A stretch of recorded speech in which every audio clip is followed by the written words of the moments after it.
हरिओम. आज आषाढ कृष्ण चतुर्थी आणि आजचा व्हिडिओ आपण संध्याकाळच्या वेळात तयार करतो आहे. अगदी संध्याकाळचे 6:45 झाले आहेत. तर इथं नेटवर्क नसल्यामुळं 2-3 दिवस झाले कालचा व्हिडिओही तुम्हाला आज पाहायला मिळाला आणि त्याच्यामुळं आता आजचा व्हिडिओ उद्या पाहायला मिळेल. लाईनचा थोडा प्रॉब्लेम झाला होता पावसामुळं, त्याच्यामुळे थोडासा प्रॉब्लेम आला. असो, सुरुवात करू. हरी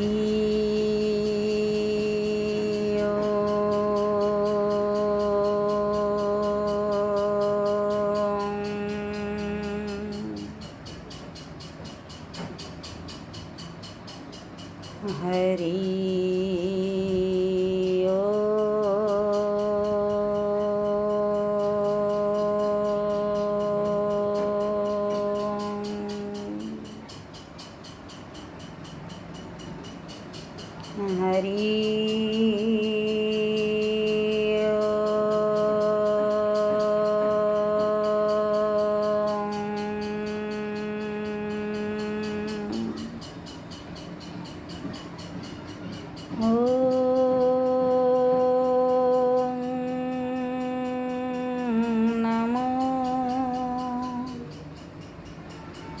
भगवते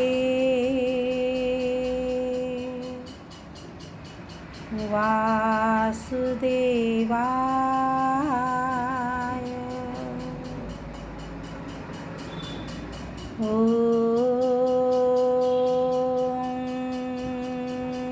नमो भगवते वासुदेवाय.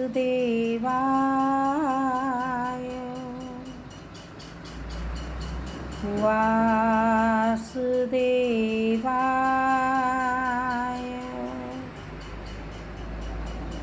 गुरुदेवाय.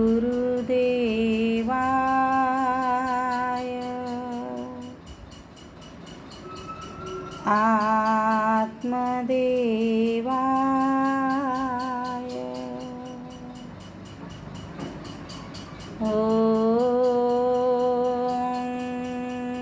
नमो भगवते वासुदेवाय.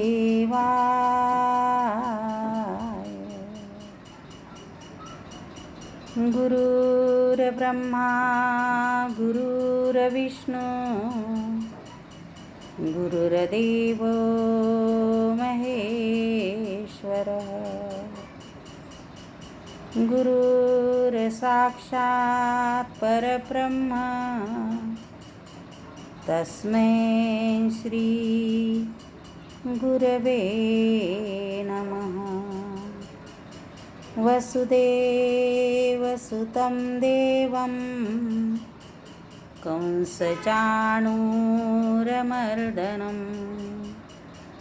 देवकी परमानन्दं कृष्णं वन्दे जगद्गुरुम्. सच्चिदानन्दरूपाय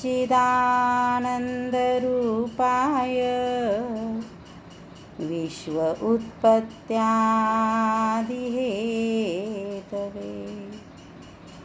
तापत्रय विनाशाय श्रीकृष्णाय वयं नमः. श्रीकृष्णाय वयं नमः. आज चतुर्थी असल्यामुळे ज्ञानेश्वर माऊलींनी जो गणपती पूजायचा सांगितला आहे त्याचा पूजन करू. माऊली म्हणतात ज्ञानेश्वरीच्या पहिल्या अध्यायाच्या पहिल्याच ओवीमध्ये, ओम नमो ज्याद्या वेद प्रतिपाद्या जय जय स्वसंवेद्या आत्मरूपा देवा तूच गणेशू सकलार्थमती प्रकाशू म्हणे निवृत्तीदासू अवधारी जो. त्या आत्मस्वरूपी गणेशाला आपण सुद्धा माऊलींसारखी हीच मागणी मागू श्री गुरुदेवांच्या आशीर्वादाखाली की देवा तूच गणेशू, हे आत्मस्वरूपा तूच गणपती आहे. आणि आता ही भगवद्गीता सांगण्यासाठी किंवा ऐकण्यासाठी हिचे जे खरे खरे सर्व अर्थ असतील, सकलार्थ मती प्रकाशू, आपली बुद्धी प्रकाशमान तो गणपती करेलच, यात काही संशय नाही. कारण की म्हणे निवृत्तीदासू, जे सद्गुरूचे दास असतात त्यांचे आपल्या गुरुवरच संपूर्णपणे विश्वास असतो. आणि म्हणून गुरूंच्या आज्ञेनं जशी आपल्याला समजली भगवद्गीता तशी आपण समजून घेण्याचा प्रयत्न करू. तर आज आपण पहिल्या चतुर्थीच्या या शुभ मुहूर्तावर भगवद्गीतेच्या 4थ्या अध्यायामध्ये पहिल्या अध्यायामध्ये प्रवेश करत आहोत, म्हणजे सुरूच करत आहोत. तर अध्याय पहिला आणि पहिला श्लोक आपण पाहू. आपण आतापर्यंत धर्म आणि शास्त्र भगवद्गीतेमध्ये कोणत्या श्लोकामध्ये काय सांगतं ते पाहिलं. धर्म. ओम श्री परमात्मने नमः. अथ श्रीमद्भगवद्गीता अथ प्रथमोऽध्यायः. धृतराष्ट्र उवाच धर्मक्षेत्रे कुरुक्षेत्रे समवेतायुयुत्सव मामका पांडवाश्चैव किमकुर्वत संजयः. पहिला श्लोक धृतराष्ट्राच्या नावानं टाकलेला आहे. मोह जो असतो जीवनामधला, धृतराष्ट्र म्हणजे मोह आहे, मूर्तिमंत मोहाचं उदाहरण आहे की संपूर्ण कुळाचा नाश झाला तरी चालेल, परंतु आसक्तीच्या कारणानं सर्व काही सत्य त्याला माहीत असूनही त्यानं आपला हेका सोडला नाही.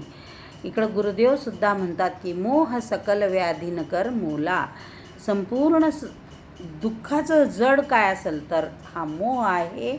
आणि म्हणून या मोहरूपी अज्ञानाला मारून टाकण्यासाठी या ठिकाणी हे गीतारूपी ज्ञानाचं हत्यार भगवंत सांगत आहेत. धृतराष्ट्र काय विचारतो की धर्मक्षेत्र आणि कुरुक्षेत्रावर समवेत्ता युयुत्सव हा आहे. युयुत्सू नावाचा त्याचा पुत्र आहे, जो एका दासीपासून झालेला आहे. तर त्या युयुत्सूला तो विचारतो की मामका, माझे आणि पांडवांचे, किम कुर्वंत संजया, पांडवाचे. जिथं माझं आणि तुझं येतं तिथं महाभारत सुरू होतं, जिथं आपलं असतं त्या ठिकाणी रामायण असतं. रामायणात तुम्ही पाहिलं की सगळं आपलं होतं, महाभारतात आपण पाहिलं की सगळं माझं आणि तुझं आहे. तर धृतराष्ट्र म्हणतो, हे संजया, धर्मभूमी अशा कुरुक्षेत्रावर युद्धासाठी एकत्र जमलेल्या माझ्या पुत्रांनी आणि पांडूच्या पुत्रांनी काय केले. अज्ञानरूपी धृतराष्ट्र आणि संयमरूपी संजय. धृतराष्ट्र म्हणजे मूर्तिमंत अज्ञान, पण त्याला विवेकबुद्धी कोण देत आहे? संयमरूपी संजय देत आहे.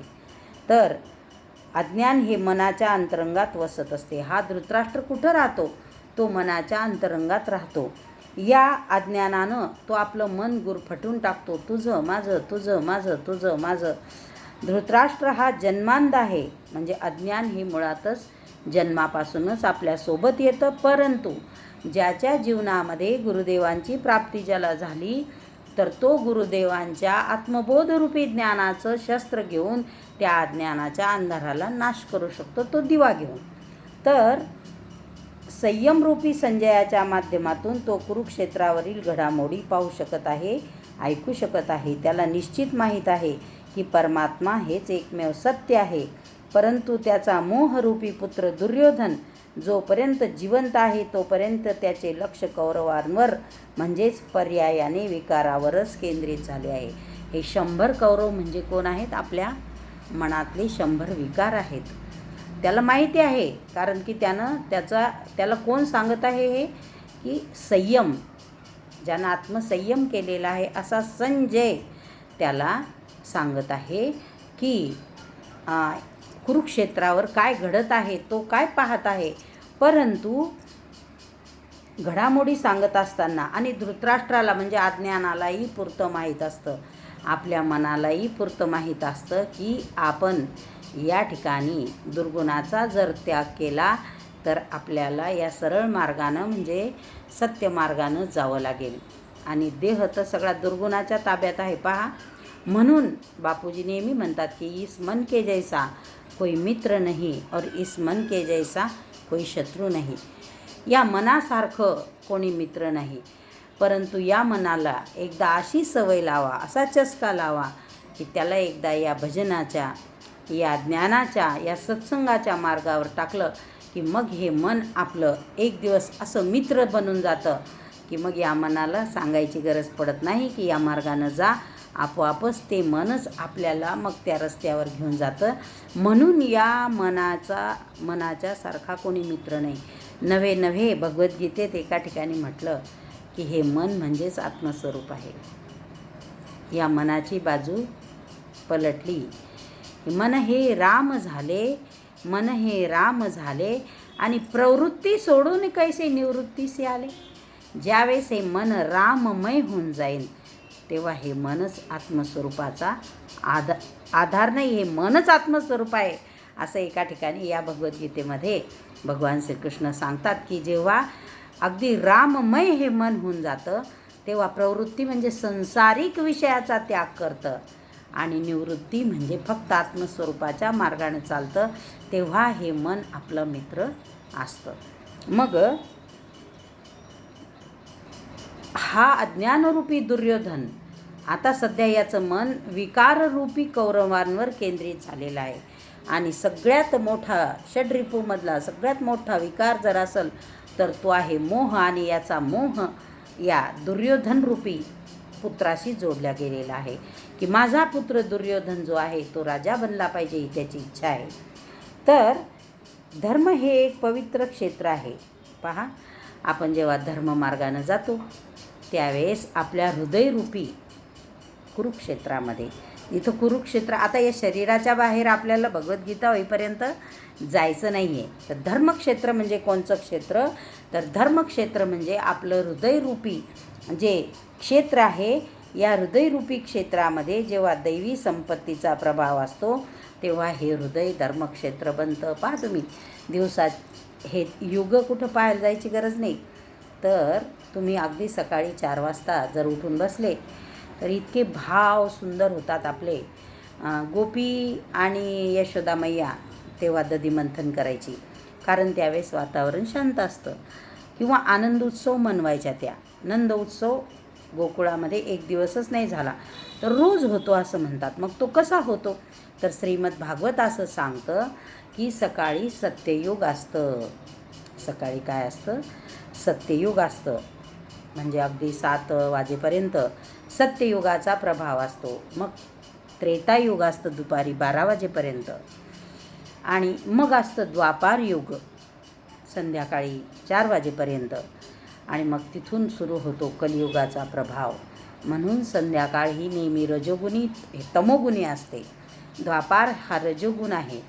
आणि म्हणून त्रेता आणि सत्ययुगाच्या संगमावर ध्यान केलं पाहिजे. तर आता असं म्हणतात की सत्ययुग आणि कलियुगाचा संगम चालू आहे, त्याचं युग आहे असं म्हणतात. खरं खोटं जाणकार लोकांना माहिती, आपणही ऐकूनच ते तुमच्यापर्यंत पोचवतो. तर जर सकाळी आपण दधीमंथन म्हणजे कोणचं, ते खरोखरचं दधीमंथन नाही आहे ते, तर आत्मस्वरूपाला भक्तीनं घुसळून काढून या हृदयरूपी डेऱ्यामध्ये किंवा ध्यानरूपी डेऱ्यामध्ये एक तर भक्तीनं भगवंताच्या लीला आठवा, आपल्या गुरुच्या लीला आठवा. आम्ही कसं जात होतो, आम्ही कसं येत होतो, मग कसे सत्संग होत होते, मग कशा चर्चा होत होत्या, आम्ही कसं रात्रीचं झोपत होतो. तिथं झोपतानासुद्धा आज गुरुदेवांनी काय सांगितलं, किंवा जागोजागी ते स्पीकर लावलेले असायचे, मग ऐकू यायचं. मग गुरुदेव आज कोणची लीला केली, आणि अगदी ते सगळं आठवलं की आपलं हृदय भरून येतं. मी कशी पहिल्यांदाच औरंगाबादला गेले, कशी उत्कटतेनं बापूजींची वाट पाहत होते. आणि मग बापूजी आले आणि सगळे झोपल्यावर आले. मग सगळे लोक अगदी पडदे तोडून गेले आणि मी कशी मग बापूजींच्या अगदी समोरच खुर्चीवर बसलेले होते. बापूजी आले, त्यांच्या हातात टॉर्च होता. त्यांनी त्या वडदादाखाली जिथं फेऱ्या मारतात सध्या तिथे एक माणूस गुरुगीता वाचत होता. मग बापूजींनी त्याला विचारलं की क्या पढ़ रहे हो.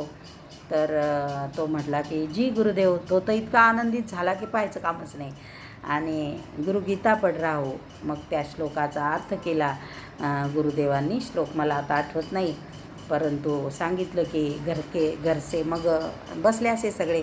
आम्ही सगळ्यात समोरच्या लाईनमध्ये बसलेलो होतो. कोणतरी पळत जाऊन खुर्ची आणली. गुरुदेव खुर्चीवर बसले आणि मग सांगायला लागले की जब घर से बाहर निकलते हो या कहीं जाते हो तो 27 बार ओम नमो भगवते वासुदेवाय बोल के जाना, 4 बार नारायण नारायण बोलना और अभी जाओ सो जाओ. फिर सवेरे जब होगी सुबह तो सत्संग होगा, जल्दी उठना भी पडेगा. खरं म्हणजे तिथूनच 3 वाजता उठायची सवय लागली. आणि खूप चांगलं, म्हणजे याला म्हणतात दधिमंथन. भक्तीची अविरत धारा मग आपल्या डोळ्यातून वाहते आणि आपलं मन अतिशय पवित्र शुद्ध होऊन जातं, श्री यशोदामय्यासारखं.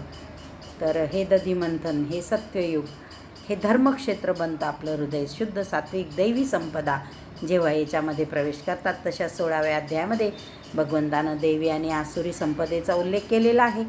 तर हृदयरूपी देशामध्ये जेव्हा दैवी संपत्तीचा प्रभाव असतो तेव्हा हे शरीर धर्मक्षेत्र बनतं. आणि जेव्हा इथे आसुरी संपदा येतात, काम क्रोध लोभ मद मोह मत्सर जेव्हा याच्यामध्ये प्रवेश करतात, त्यावेळेस हेच शरीर जे आहे हे कुरुक्षेत्र बनतं. कुरु म्हणजे करा म्हणजे हा आदेश देण्यासारखा शब्द आहे की हे करा, ते करा, ते करा, ते करा. तसे भगवान श्रीकृष्ण म्हणतात की प्रकृतीतून निर्माण होणाऱ्या त्रिगुणांनी प्रवृत्त होऊन मनुष्य कर्म करत असतो.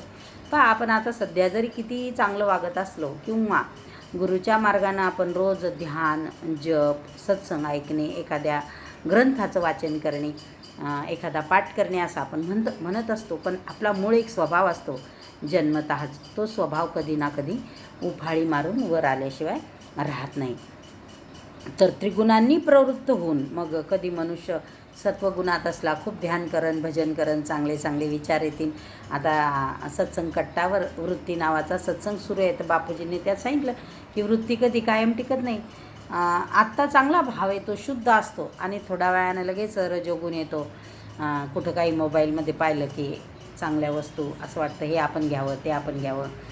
कधी कधी तमोगुण येतो, घरातल्या एखाद्या माणूस आपल्या विरुद्ध जातो किंवा पटकन तो माणूस आपल्याला बोलतो. मग आपल्याला असं वाटतं आपण एवढे दिवस हे केलं आणि हीच आपली किंमत आहे का. म्हणजे या 3 गुणावर, सत्व, रजो आणि तमोगुणावर मनुष्य कर्म करत असतो. तो क्षणमात्रही कर्माशिवाय राहू शकत नाही. ते कर्म त्याच्याकडून एक क्षणही तो कर्म केल्याशिवाय राहू शकत नाही, चांगलं किंवा वाईट. तर ते कर्म त्याच्याकडून कर्म करून घेत असतात. तो झोपलेला असला तरी त्याचं कर्म चालूच असतं. अर्थात ते कर्म म्हणजे आता झोपणं हे एक शरीर निरोगी ठेवण्याचा आहार आहे, कर्मच आहे, पण आपला देह निरोगी ठेवण्याचा तो एक आहार आहे. हे तिन्ही गुण मनुष्याला देवापासून शूद्र किड्यापर्यंत देहबद्ध करीत असतात. मनुष्याला देवापासून तर शूद्र किड्यापर्यंत, म्हणजे अगदी छोट्या किड्यामध्ये सुद्धा हे गुण आहेत. हे 3 गुणांनी प्रत्येक जीव मात्र आबद्ध आहे. जोपर्यंत प्रकृती व प्रकृतीपासून उत्पन्न होणारे 3 गुण अवस्था आहेत, तोपर्यंत हे करा करा करा आणि करा. पहा, आता सध्या किती कोरोनाचा प्रभाव वाढलेला आहे. लोक घरात बसलेले आहेत का शांत? नाही बसले. अहो, व्हॉट्सअपला असा मेसेज आलेला आहे की तुम्ही जर लोकांना सांगितलं की घराच्या बाहेर जर आता दिसले या कर्फ्यूमध्ये तर हत्तीच्या पायाखाली दिल्या जाईल. तर त्यात असं आलेलं आहे की ते लोक हत्ती कसा आहे हे पाहायला तरी येतील म्हणून.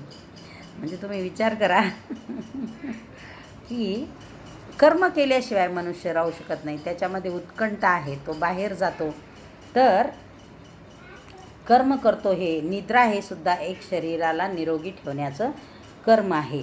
मग पुण्यशील म्हणून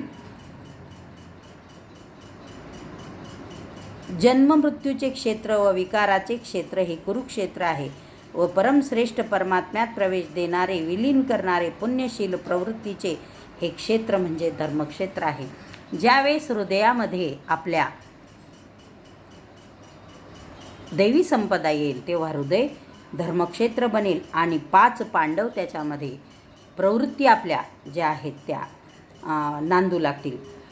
पुरातत्ववेत्ते म्हणजे आता हे कुठं झालं बा युद्ध यांनी शोधून काढलं की पंजाब, कोणी म्हणतं काशी प्रयाग मध्य प्रदेश, कोणी म्हणतं कुठं, कोणी म्हणतं की कुठं.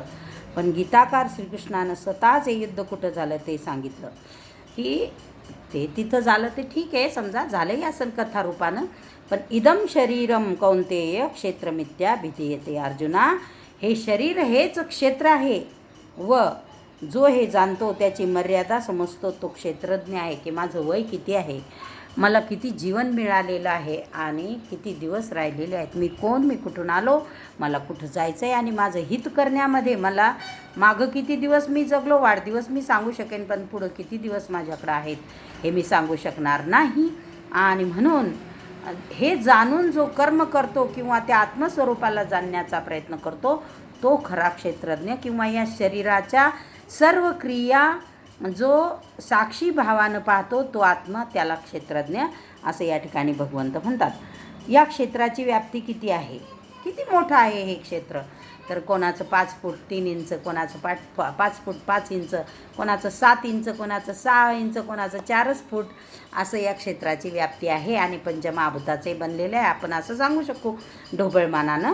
परंतु सांगतात की 10 इंद्रिय, 5 कर्मेंद्रिय, 5 ज्ञानेंद्रिय, मन, बुद्धी, अहंकार आणि 5 विकार आणि 3 गुण, हे इतकं व्यापक या शरीराचं क्षेत्र आहे. पहा, एका मनानं आपल्याला इतकं घायाळ केलेलं आहे की जन्म मरणाच्या म्हणजे फेऱ्यात जर आपल्याला कोणी टाकत असेल तर हे मनच टाकत आहे, हे मनच आपल्याला त्याच्यातून बाहेर काढणार आहे.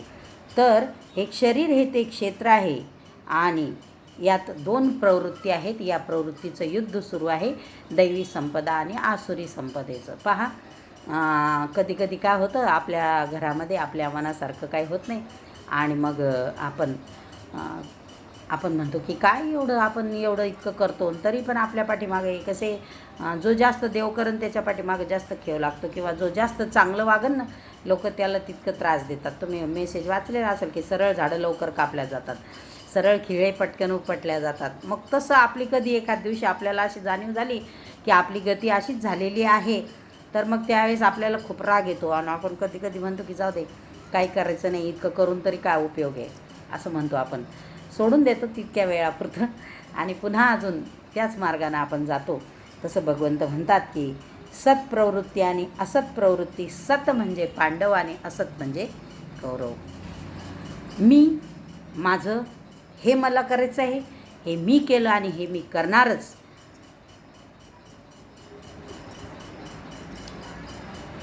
याचं सुंदर विश्लेषण बापूजींनी आत्मगुंजनमध्ये, पूरा करूँगा कार्य यह वह कार्य मैंने है करा,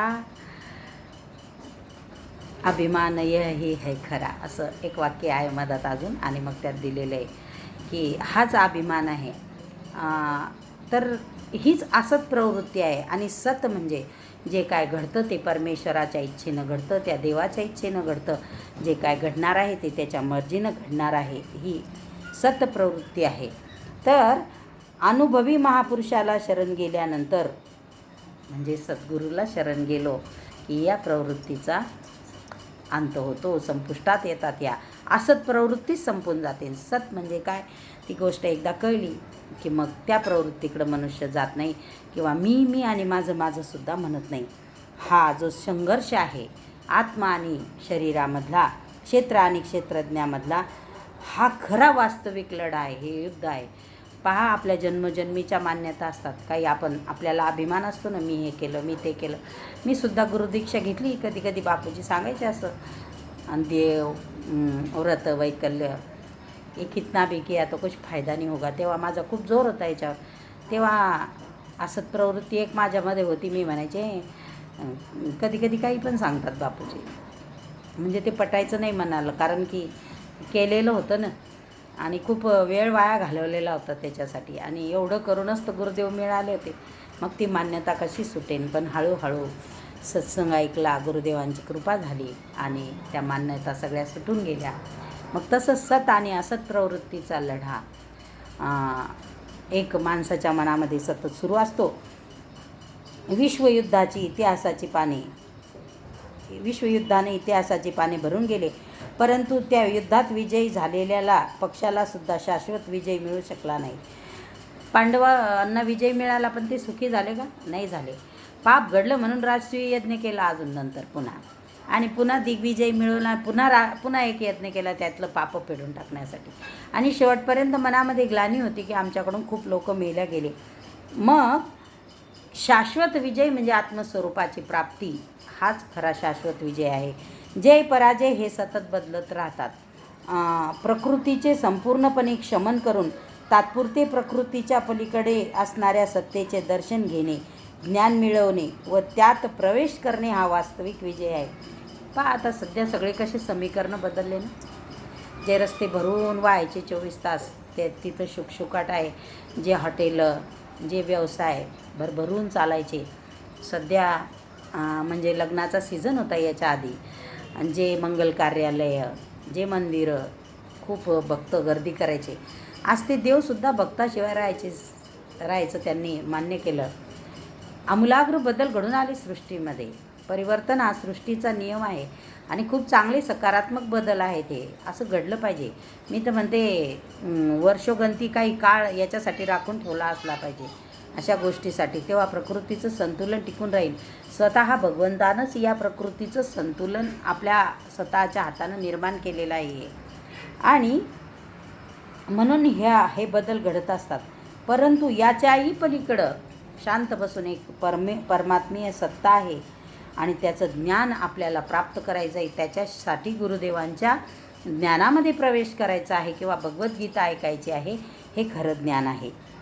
आणि याच्यावर जो विजय मिळवल, आत्मस्वरूप शरीरावर विजय मिळवून, संयम ठेवून, विकारावर विजय मिळवून, विवेकबुद्धी प्राप्त करून जो या आत्मरूपाच्या मार्गानं जाईन, त्याचा खरा विजय होईल. हा असा विजय आहे, एकदा हे झालं की त्याची कुठेही हार नाही, कुठेही. आणि खरंच हे खूप सुंदर आहे बरं. आपल्या घरामध्ये कधी कधी कलह होतात, तुमच्या माझ्या सगळ्यांच्याच होतात. आणि एक वेळ अशी असते की आपण या घराला, या संपत्तीला, या वैभवाला आपलं म्हणत असतो. आणि कधीतरी आपल्या घराला या ज्ञानात पडलं की एखाद्या वेळेस आपल्या घरात जर कलह झाला तर आपण म्हणतो मला हे काही नको, खूप मोठी गोष्ट असते. आणि त्यावेळेस सगळे लोक आश्चर्यचकित होतात. हा माझा स्वतःचा अनुभव आहे. कधी कधी असे प्रसंग आपल्या जीवनात येतात. आपण म्हणतो की एका क्षणात, एका झटक्यात मी हे सगळं सोडून देऊन कुठेही राहू शकतो, मी कुठेही जाऊ शकतो. आम्ही हे कशाच्या बळावर म्हणतो आपण? काय असतं आपल्याजवळ? काही नसतं. विशेषतः एका स्त्रीच्याजवळ जे असतं ते सगळं दुसऱ्याचं असतं. परंतु एवढी हिंमत कुठून येते? कारण की ज्यांनी हे प्राप्त केलेलं आहे त्यांच्याजवळ शांती नाही आहे. आणि हे सगळं असलं तरी माणसाला शांती प्राप्त होईल याची शाश्वती नाही आहे. आणि हे सगळं नसूनसुद्धा मनुष्य शांत राहू शकतो याची निश्चितच शाश्वती आपल्याला आपल्या गुरुदेवांनी दिलेली असते, त्यांच्या ज्ञानानं दिलेली असते. आणि म्हणून एखादा गुरुमार्गी स्त्री किंवा पुरुष हे छाती ठोकून सांगू शकतो की मी हे सगळं एका क्षणात सोडू शकतो किंवा मी हे सगळं सोडू शकते. जो रोज पाठ म्हणतो तो निश्चितच हे जाणू शकतो की आई मौज फकीर की दिया झोपडा फूक. सोपं नसं नाही कदाचित ते, पण अवघड मात्र निश्चित नाही हे तो जाणू शकतो. आणि हे खरं गीतेचं ज्ञान आहे, हे खरं गुरुचं ज्ञान आहे. आणि मग या गोष्टीच्या पुढं सगळे मोठे मोठे लोकसुद्धा नतमस्तक होतात. म्हणून कधीच हार नाही. ही गोष्ट जाणल्यानंतर पराजय नाही. आणि हीच खरी मुक्ती आहे, जिला जन्म मृत्यूचं बंधन नाही. खरी मुक्ती आहे की पुन्हा जन्म मिळाला तरी घेईन मी जन्म याजसाठी देवा तुझी चरण सेवा साधावया. आणि नाहीही मिळाला तर हर हाल में खुश रहना बापू सिखा रहे है. हे इतकं सुंदर ज्ञान आहे गुरुदेवांचं आणि भगवद्गीतेचं. अशा प्रकारे अज्ञानाने प्रभावित असणारे प्रत्येक मन संयमाच्या द्वारे क्षेत्र व क्षेत्रज्ञ यांचं युद्ध करायला शिकतो आणि खरं काय हे जाणू शकतो. आणि एकदा जितका त्याचा संयम जागृत झाला, मी आत्ताच सांगितलं त्या प्रमाणात त्याला दृष्टी प्राप्त होते. मग तो यथायोग्य प्रत्येकाचा आदर करतो. पण ज्या दिवशी त्याचा अनादर होतो त्या दिवशी तो आत्मस्वरूपाचं त्याला भान असल्या कारणानं आणि हे सर्व नश्वर आहे याची जाणीव असल्या कारणानं तो प्रत्येक गोष्टीवर मात करू शकतो, कोणत्याही संकटावर. एक लक्षात घ्या, विष प्रत्येकाच्या जीवनात आहे, तुमच्या माझ्या. आणि माझं तर आराध्य दैवत माझे गुरुदेव आज स्वतः विषाचा प्याला त्यांनी पिलेला आहे आणि त्यांनी तो आजपर्यंत याच्या खालीही नाही उतरू दिला आणि याच्या बाहेरही नाही काढला. माझं आराध्य दैवत भगवान शिव, त्यांची तर शिकवणच हे आहे. आणि म्हणून तुमच्या माझ्यासारख्या त्यांच्या शिष्याच्या संसारी मनुष्याच्या जीवनामध्ये एखादा विषाचा पेला जर आला तर सहज मात करून त्यांच्या ज्ञानानं आपण जातो आणि ते विष आपण इथं धारण करतो. एक लक्षात घ्या, विष हे प्रत्येक संसारी माणसाच्या जीवनात असतं. पण हे भगवद्गीतेचं ज्ञान, आपल्या गुरुचं ज्ञान, ते विष कसं पचवायचं हे आपल्याला शिकवतं. आणि जितका मनुष्य मोठा होत जाईल तितकं विष जास्तीत जास्त त्याच्या जीवनामध्ये येत राहतं, त्याच्या संयमाची परीक्षा पाहण्यासाठी. आणि म्हणून खरोखर भगवद्गीता आणि गुरुदेवांचं ज्ञान खूप अगाध आहे. संयम मनावर ठेवून विवेकरूपी बुद्धीला चालना देऊन या ज्ञानरूपी प्रकाशाकडे आपल्याला जायचं आहे. असो, आपण आपला सत्संग या पहिल्या श्लोकावरच इथं संपत आहोत. आज आपण फक्त पहिल्या श्लोकाचं विवेचन पाहिलं. उद्या आपण दुसरा श्लोक पाहू. सुखी रहा, स्वस्थ रहा, पण घरामध्येच रहा. हरिओम, हरिओम, हरिओम.